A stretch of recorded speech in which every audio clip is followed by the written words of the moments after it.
Year 1, March 21, Test A, question 4. A curve. This is an upside down quadratic. This is a straight line. If we rearrange that, we got y is equal to 3/2 of x, add 10.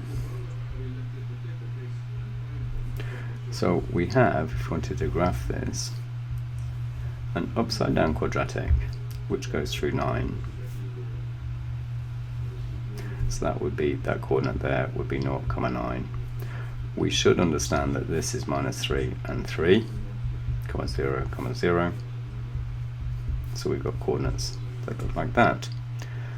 A straight line with gradient 1.5 that goes through 10 should go through 10, which is about there, with the gradient of 1.5. So our graph looks something like this. And of course, when y equals 0, x equals 20 over 3. So that would be minus 20 over 3, sorry, comma 0, which is just a little bit more than double the distance from the y-axis as this point, because that's minus 6 2/3, of course. So what we're not sure of is how curvy this graph is. Does this graph curve enough to hit the line or cross it? Or is there still going to be a gap between the straight line and the curve? Whichever the situation, sketch is fairly close. We need to investigate that part there to see if the curve C and the line L actually intersect or not. Okay, so if they were to intersect, then this equation and that equation we could solve simultaneously. So solving simultaneously,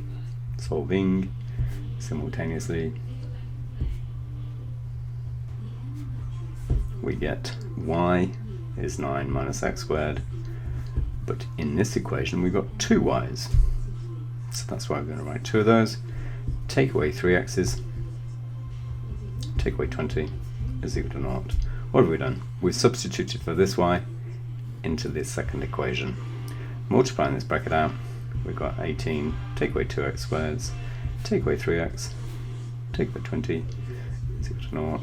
18 take away 20 is minus 2. These are all minuses. This is what I call the solution equation. So that's a solution equation. And when we solve a quadratic against the linear simultaneously, we always get a quadratic, well, there's a couple of occasions. No, we pretty much always get a quadratic equation. So discriminant is equal to 3 squared, take away 4 lots of 2 times 2, which is equal to, not equal to 0, discriminant is equal to 9, take away 16, minus 7. Discriminant is less than 0, therefore no solutions to the quadratic, this one, that's the solution equation.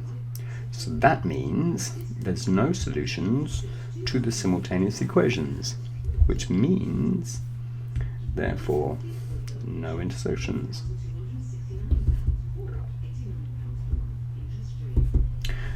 i.e., C does not cross, does not intersect L. So original sketch of our graph was accurate. Line and curve don't touch, there's a gap, and that's what we had to show. We really need, for these 4 marks, it says to show that. So solving simultaneously, we've explained what we're doing, substituting the y in from one equation, we're told y equals this, into this equation here. Where we see y, we've written 9 minus x squared instead. Rearranging that, simplifying it, we get a positive quad is equal to 0. And when we've got a quad equal 0, the discriminant tells us how many solutions are to that, what we call a solution equation. Solution equation is what we get when we merge simultaneous equations. The number of solutions to the solution equation tells us how many times the line crosses curve. Discriminant is bigger than 0, 2 solutions, 2 intersections.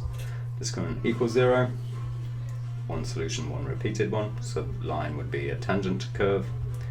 Discriminant is less than 0, as it is in this case, no solutions, therefore no intersections, which means that C does not intersect L.